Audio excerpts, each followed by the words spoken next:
no fear, only fight. I'm fearless, it's only right. My head's up, I stay strong, forever young, may you live long. With perseverance, hold on and stand tall. Never back down with my back against. Hello, everybody, and welcome to the After Party Hangover. I am your host, Mangria Fueled, and this is a show that talks about a show that talks about a show. That's right, it's episode 101. And with me, I have the infamous, the man who created the Hall of Fame chat and then left as soon as the butt meat showed up. It is ZankChris. Chris Zank, whatever you want to call him. He is here with me on episode 101.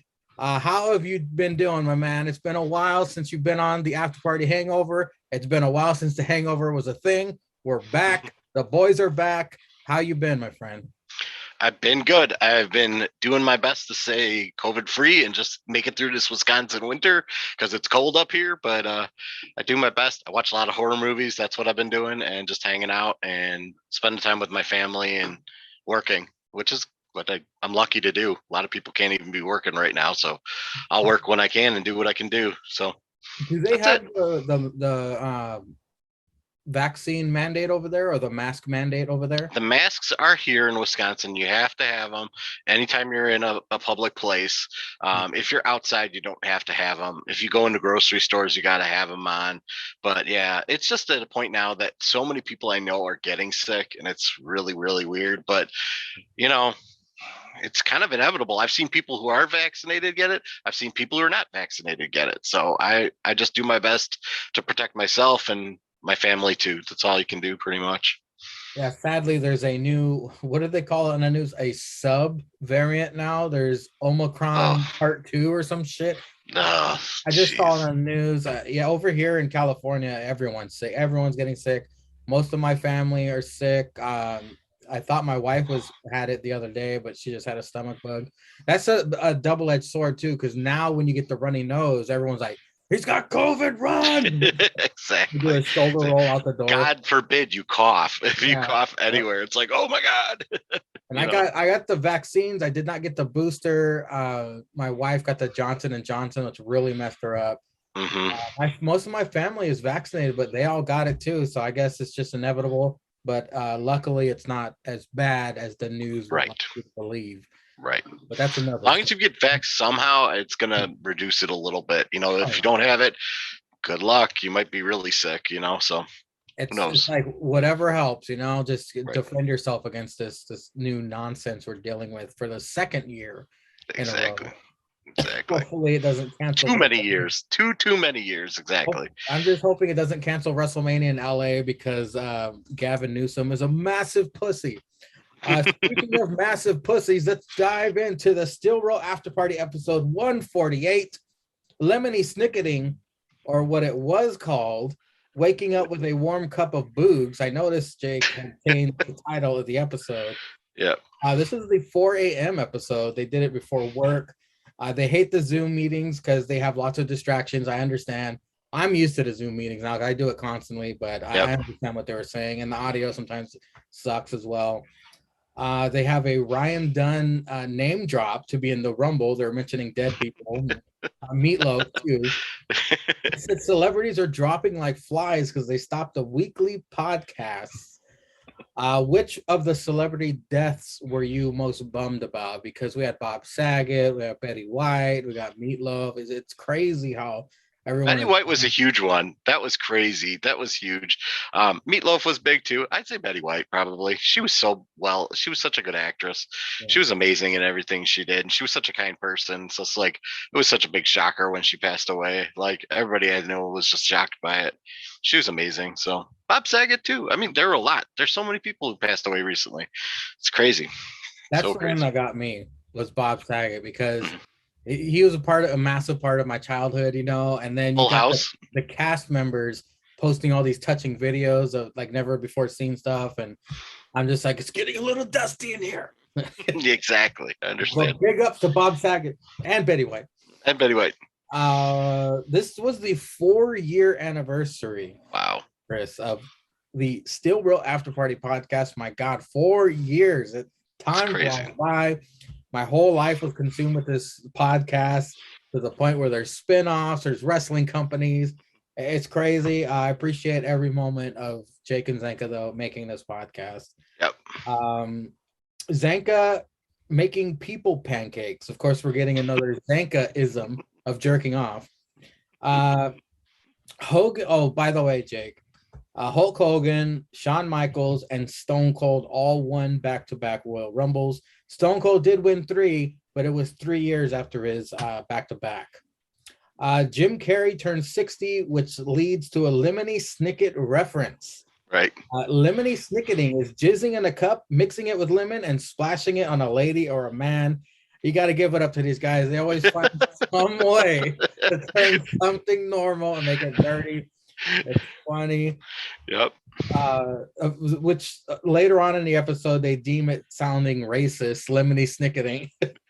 I was driving when I was listening to this podcast, and I almost had to pull over because I swerved when they were talking about what it was, and I was just like, I was laughing so hard. So big ups to those guys. It was all from a thought that from Jim Carrey making that funny video, and it built up from there. Oh no, wait, the genesis of it was talking about Rocky Dennis, the dude who has the actual with that movie with Cher, the okay. Yeah, the weird thing. Yeah. And then it went into Jim Carrey, and then it went into lemony snicketing. That's crazy. They take you on a ride for sure. Sure. Jake's tombstone will read "edible with your hand," according to Zanka. They talk about body positive Brendan Fraser. I don't know if you've seen Brendan Fraser lately. He's a big boy nowadays. He's a makeup pounder now. They mentioned the obvious favorite movies of Brendan, but you and I are both movie lovers. My favorites aren't even mentioned. Bedazzled, he did with Elizabeth Hurley about the devil thing. Yep. And then Blast from the Past. Mummy. With Alicia Silverstone. The Mummy. The Mummy, of course. The Mummies are good. Yeah, the Mummy movies. They kind of killed it with the third one, but is Yeah. there any other Brendan Fraser movie that comes to mind besides Encino Man that you like?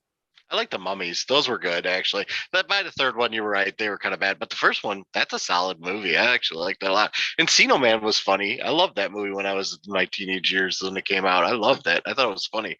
Where the hell's Pauly Shore? What happened to him?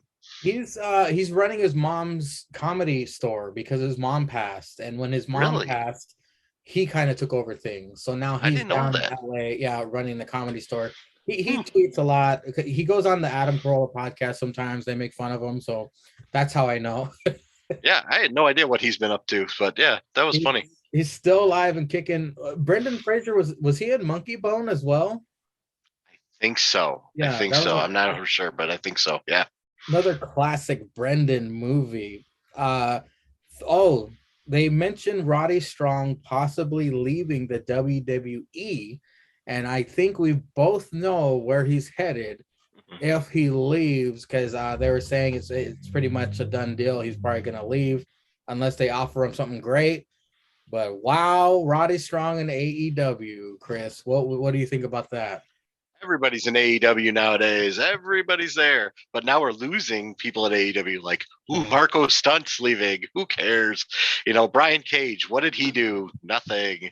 So, I mean, they're losing people who are not important. But again, I've said this before. If you just keep expanding the roster, then other people don't get to shine on it. You know what I mean? So if we get Roderick Strong come in and then he spends time with the ex-Undisputed Era or the Click or whatever you want to call them nowadays, like that group, if he's with them and Red Dragon in them, and then he gets TV time, then say like the Lucha Brothers and Death Triangle don't. You know what I mean? I like the Death Triangle. They're awesome. It's going to be harder and harder to put everybody on a roster and give them TV time if you keep bringing in people. You can't just put them on Dark. I mean, some people watch Dark, but I mean, not a lot of people do that I know. So, I mean, if you just bring him in, where's he going to fit? You know what I mean? Like, it's just takes away time. It shrinks down time for everybody. And if Punk talks again forever, God, the guy goes on for promos for like 25 minutes sometimes. I mean, just make them shorter. Him and MJF, they're just making these super long promos.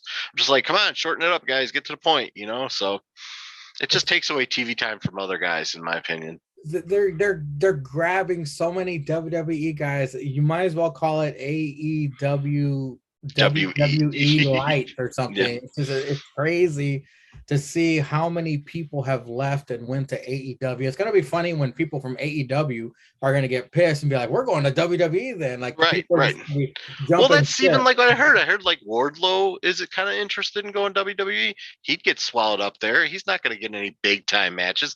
Could you see Wardlow against like Roman Reigns or like Seth Rollins? It's not going to happen. He'll be swallowed up and put on 205 Live or something like that. I mean, it's just a weird situation right now. But it'll happen by the end of 2022. There'll be some AEW wrestlers who leave and go WWE. They're just not getting used. By the way, there's no cruiserweight title anymore. Why is 205 Live a thing still? Who knows? It's WWE. That's some crazy shit. Now they think lemony snicketing sounds racist. They bring up the possibility of Kevin Owens versus Seth Rollins at Mania. However, the roles being switched this time might be a little interesting, where Seth plays the face, KO is heel. That would be cool because they've done that match before where Kevin Owens jumped off the ship and hurt himself doing it, and he won. So, I mean, it kind of does seem like that's where they're heading. But if that does happen, I don't care if Kevin Owens is a face or a heel. I'm rooting for Kevin Owens. What are your thoughts on that situation? Yeah, I am rooting for Kevin Owens. He's my boy. I want to get the new shirt of his, the red one. I like that red one he's got. You got it? Yeah. Yeah, I like that one. That's one I like. I got one of the older ones that say KO on it, and it's like Fight Owens Fight. I got that one. But yeah, I want to get that red shirt he's got. Yeah, KO all the way. He could be good. He could be bad. I don't care. Just give him TV time because he's golden on it. He's awesome. You know, him versus Rollins, we've seen it, but I want to see what they could do differently this time. I like them how they're playing this, like we're friends, we're really close and stuff, but somebody's going to turn on somebody. Oh yeah, they're both backstabbers, so you know something's going to happen. And I got that shirt on sale, by the way. It was $20, so I was like, oh hell yeah. Yeah, buy that one. That's a good Might one. as well snatch it up while it's affordable. They figure out that Madcap has Jake's gimmick, and that's why he is so hated. I want to see him dress up like Madcap because that's what he said he's going to do. Jake comes on the next Zoom as obese Urkel. That's going to be hilarious.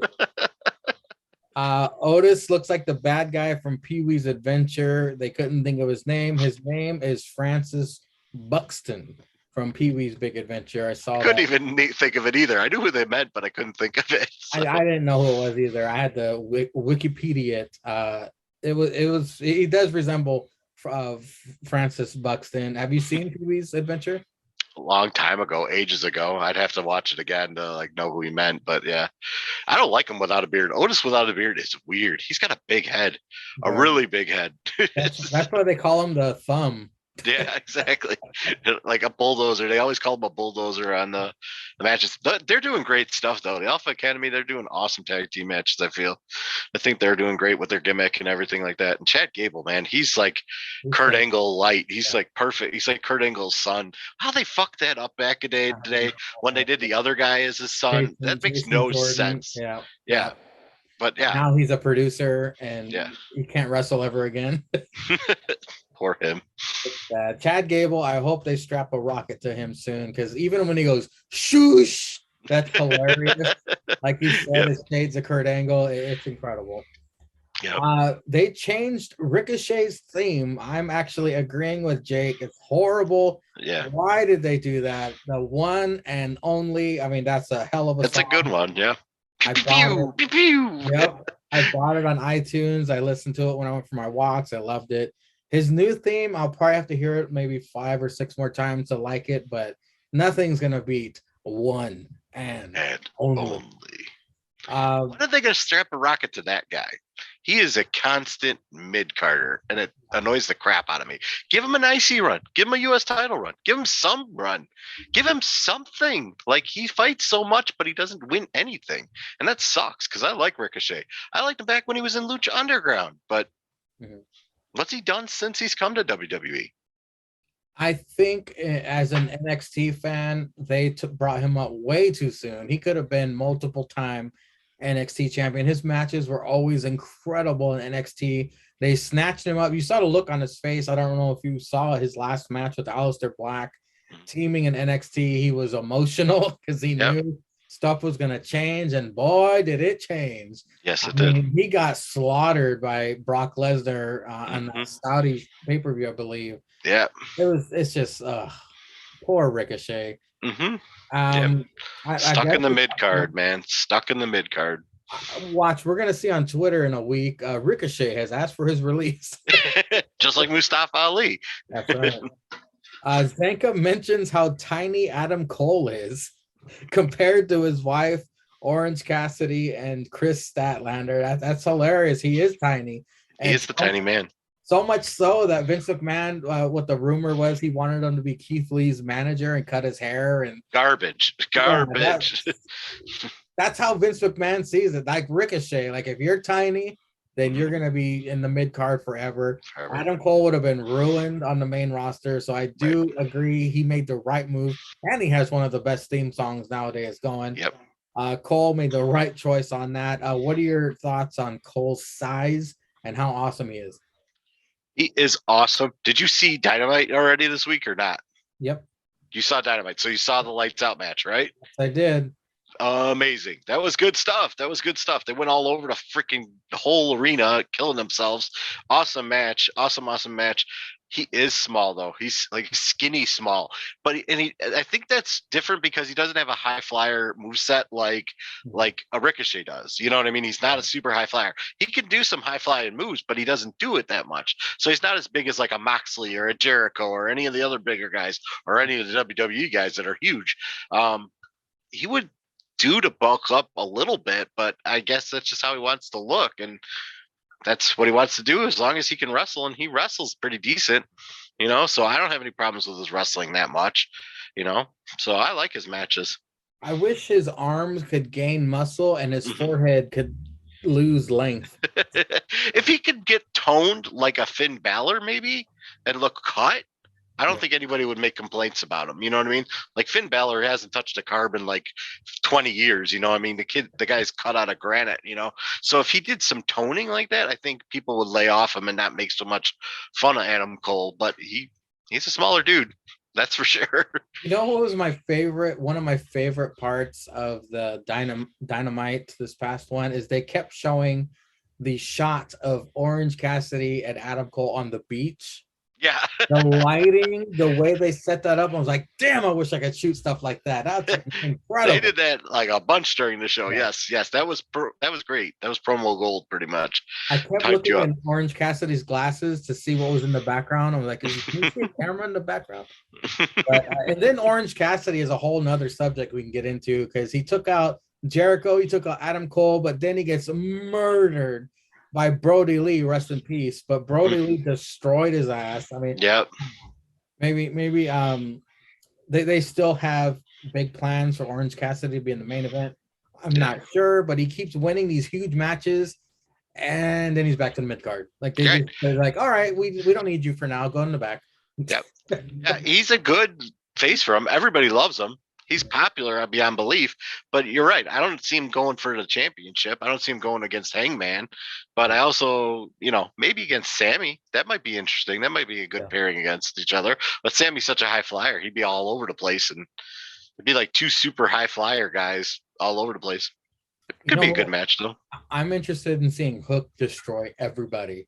I want to see Hook versus Sammy. I want to see Hook versus Orange Cassidy. I want to see what this kid can really do because he's been showcased on Rampage, but let's put him up against someone who can take a punch and get out of a submission like a Daniel Bryan or Bryan Danielson, my bad. You know what I mean? I want to see him where he's not put in the spotlight perfectly, where it's a real like feud. You know what I mean? Like they're putting him up against guys that he can destroy, and it's not a big deal. And that's good because you're building this character. I hate his haircut. I want to take like a razor to his hair because I hate it. It's all like, but that's his stick. That's his gimmick, and it's a good gimmick. And he's been trained well. Like for so long, I thought he was just a dork in a hoodie, pretty much in Team Taz. But then the guy comes out and he's cut and he's throwing people around with judo throws and everything like that. But yes, I'd like to see him have a real feud with somebody and like a good feud. And that'd be awesome to see. It would. We got on an AEW tangent here. Yes, we did. We kind of went way outside. Sorry about that. Zanka wasn't irritated by Jeff Jarrett. That was shocking. During predictions, Jake calls Zelina King Zelina. I thought that was pretty funny. But now we can dive in. Wait, can I say one thing about Zelina? Did you guys see the sign that they had for her on Raw? The throne is my face. I love those things. Those are the things I love that don't get caught by WWE, and then they're on the screen. That was pretty awesome. How the hell did they let that through the doors? Because when you're standing in line waiting to get in the building, they check your sign. Right. They check. They're like, "What does this mean? What is this?" Because I had the Stiller After Party, and I had Roman Roids. I had a Roman Roids time, and they're like, what does this mean? Yeah, how he got that pass, I'm not sure. Unless he had a marker when he was sitting down. I have no. Where did he put that marker, by the way? I don't know, but that was a pretty awesome side. Exactly. The Royal Rumble picks now. Chris, I'll tell you Jake's and Zanka's, and then we will make our own. Jake's pick for the women's Royal Rumble match to win is Liv Morgan. Of course, they removed Ronda Rousey from the equation because, I mean, if she is in it, she probably will win it, because then, like, why would you bring her out for this and not have her win? I don't know. But what are your thoughts? Who's going to win the women's Royal Rumble, in your opinion? Now, are we taking Ronda out just like Jake and Zanka? Do you want to do that? Nah, we can leave her in. All right. Well, then she's going to win. It's just that simple. If we're not excluding her, if they're hyping it as much as they are, they're going to have her go up against Becky at WrestleMania. It's just going to happen. And then whoever's going to try and scramble to go up against Charlotte. I mean, it's just going to be. But yeah, the winner will go up against Becky, I feel. And if Ronda's in it, she's winning it. Because there's back stuff there that needs to be figured out and still win. I'd like to see Asuka against Becky, but I don't know if Asuka's going to win. But she's coming back. Asuka's coming back as one of the surprise entrances, I believe. I think she'll be there. What are your thoughts? I still believe Bayley's going to win, even if Ronda's in. Now, the reason why is because I'm not 100% confident Ronda wants to stay there for multiple dates. Do you really see Ronda winning the Rumble and then coming back the next night on Raw? And then the next night, the week after, she was very unhappy being there because of how the fans are treating her. Just because of that, she was unhappy being there because of the environment. I could see her making it to the Final Four, and then maybe she's busy eliminating Charlotte, and Bayley comes up and eliminates both of them. So it gives Bayley bragging rights, like, I eliminated Ronda Rousey when you can, or, she can go off on her own heel tangents there. And then challenge Becky Lynch for the Raw Women's Championship. Because what's funny is both champions are the horsewomen. You got Charlotte and you got Becky, because Doudrop ain't winning. I don't know what kind of argument. Not happening. Not happening. Becky. What a shocker it would be if she did. It would shock the world for sure. That would be newsworthy everywhere. Oh, it would break Twitter, because she sat on it. No, it would break Twitter big time if Doudrop beat Becky for that championship. And you know what's funny? What if Becky then enters the Rumble and wins it? There's so many possibilities here. But my pick remains Our Lady Pam. Bayley will win this. Possible shenanigans? Who knows? Because I don't see Ronda sticking around very long. I know WrestleMania is around the corner, but she ain't gonna be. She was crying about her goat dying. You really think she's gonna leave her kid? She's gonna leave her kid behind to come every night to Raw? I don't know. Hey, is Sasha healthy? Sasha, I believe she will be there. She just injured her foot. Oh no, wait. She said she's not gonna be in the Rumble. Okay. Yeah, so because I could see if Pam and Sasha were in it together, or Bayley, I mean, and Sasha, they could definitely take out like Ronda or something like that. They could double team her because there's that bond between the tag team championships and stuff, and they double team her or something.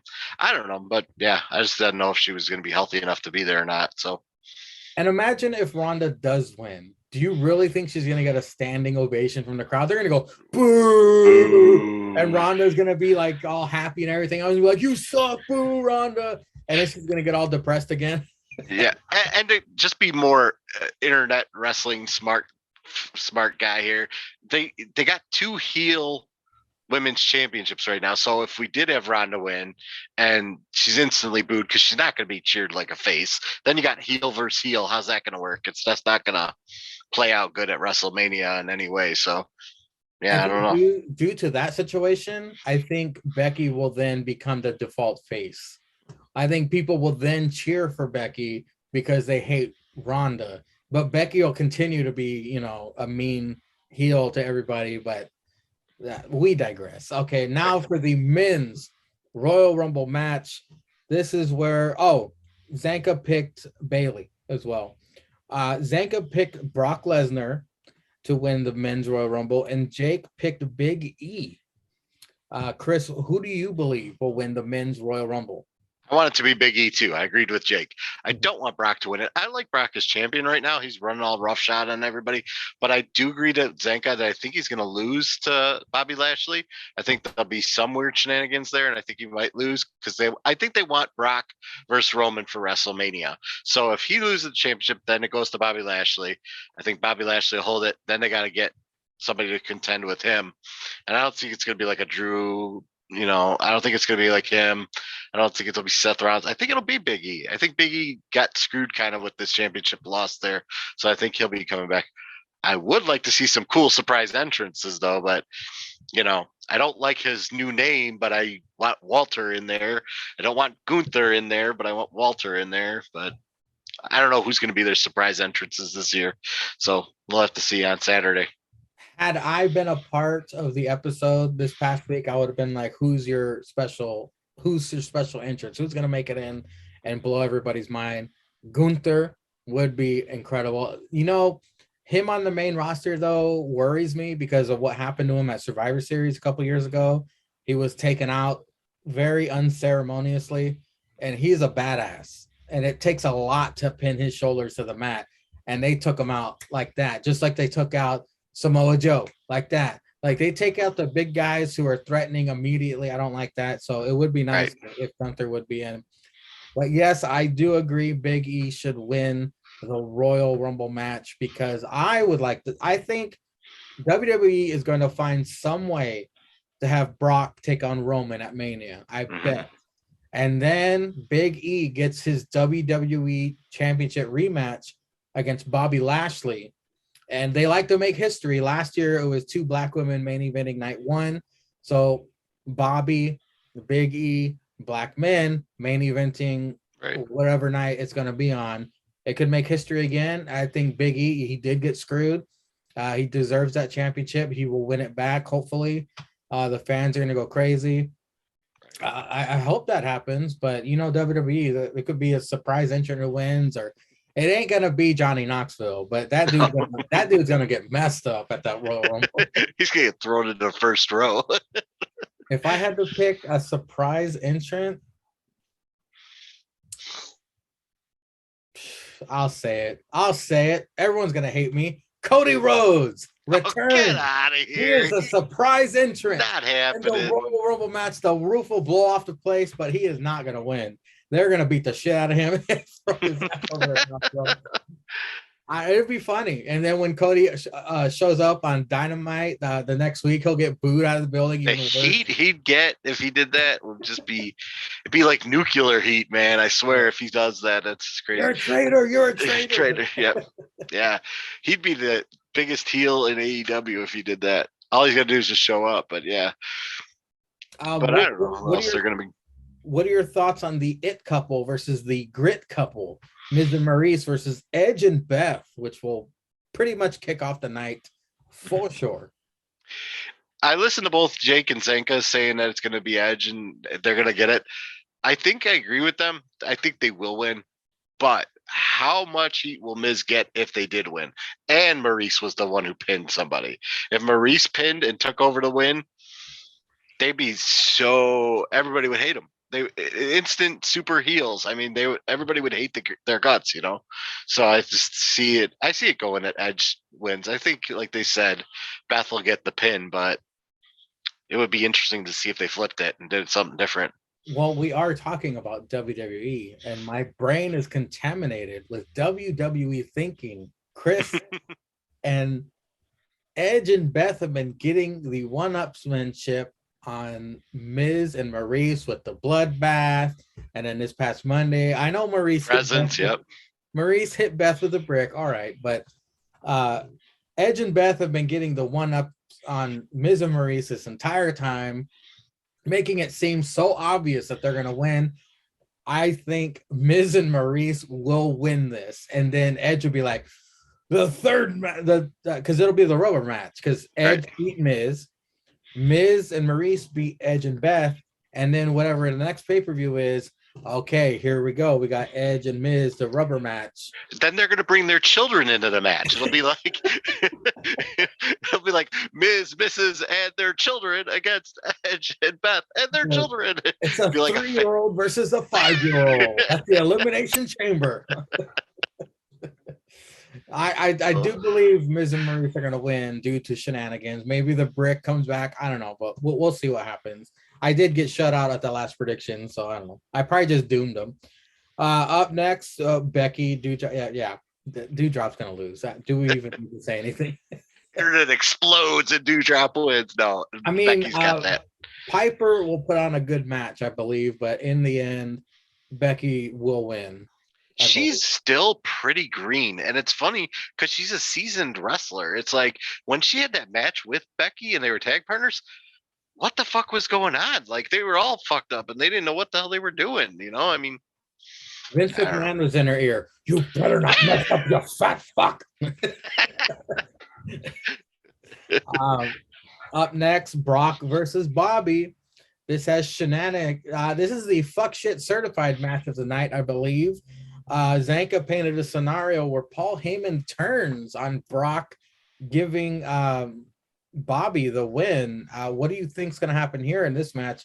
Lashley gets the championship or Brock retains? Roman goes after the WWE title? What do you think is going to happen?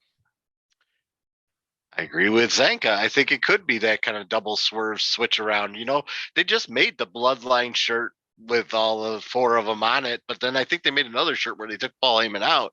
But how easy would it go back if he joined the Bloodline again?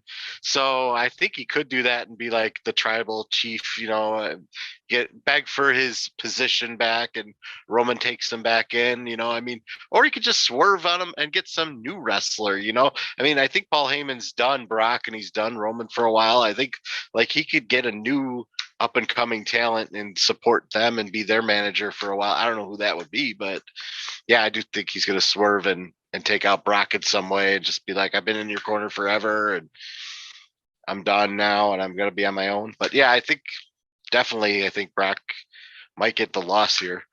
I mean, he's another one who's hyped to win, and Bobby's kind of not, but I do think Bobby could win the championship again. You know, Zanka was correct saying that as a smart mark now, we know too much, the dirt sheets and all that stuff. We think about other things that casual fans don't care about. Mm-hmm. That being said, how long is Brock staying around after Mania? Mm-hmm.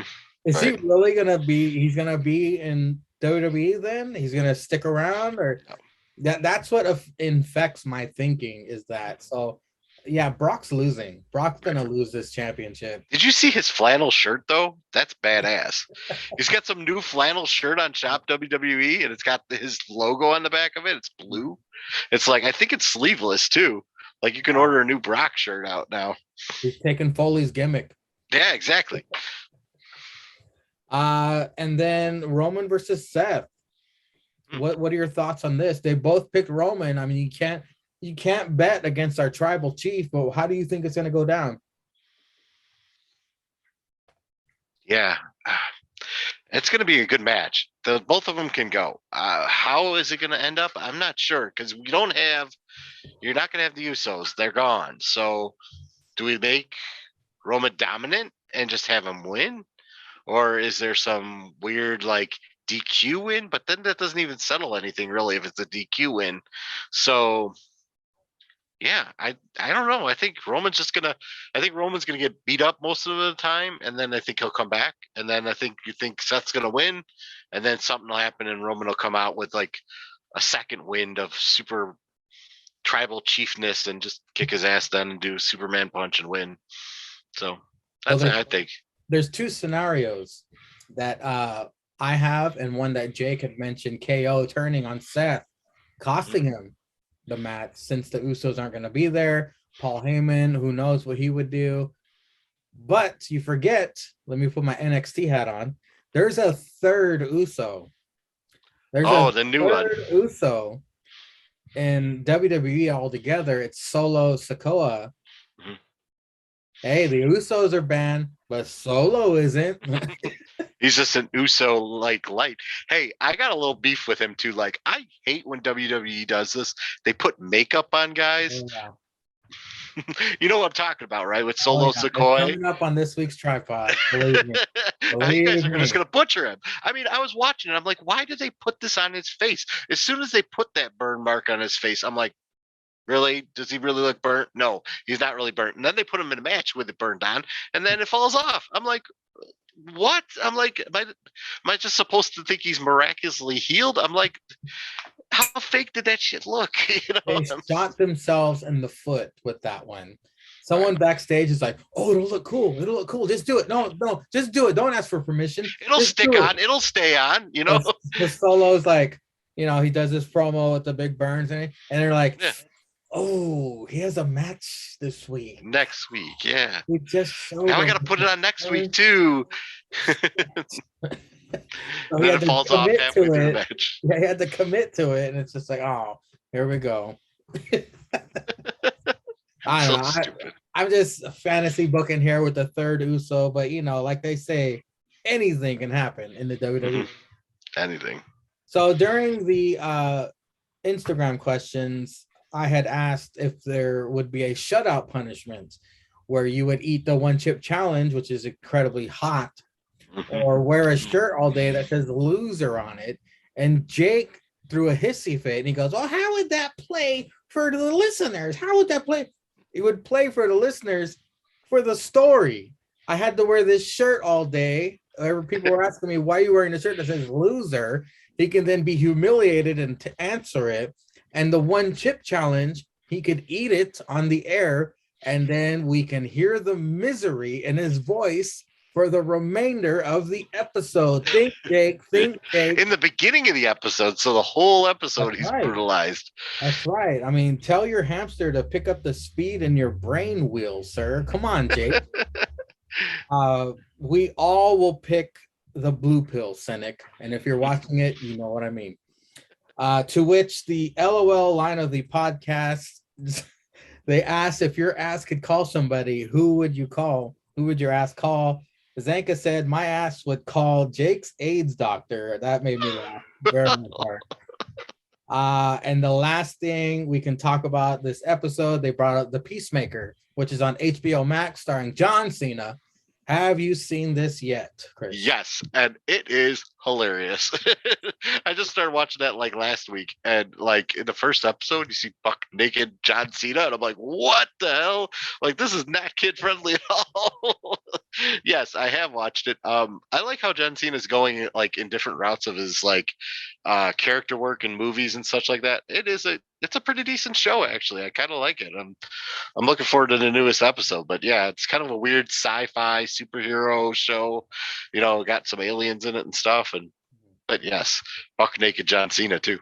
I like how John Cena plays the unintentionally straight guy, funny guy, where he says stuff that he doesn't know is funny, but he's just being like the soldier straight guy, but he makes us laugh like that. Like he did in Suicide Squad. That movie was incredible. I got to go on Letterboxd and talk about that movie. That movie was fucking hilarious. You want to talk about the complete opposite of what DC is.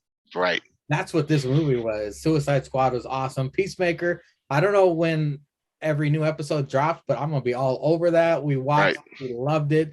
They put money into this. It looks it doesn't look like some cheapo show you'd see on TV, like The Flash or something, even though The Flash is good. But I mean, they put production into this show is what I'm trying to say. I love the intro. Just the intro is hilarious. It's John Cena dancing with a bunch of them all dancing.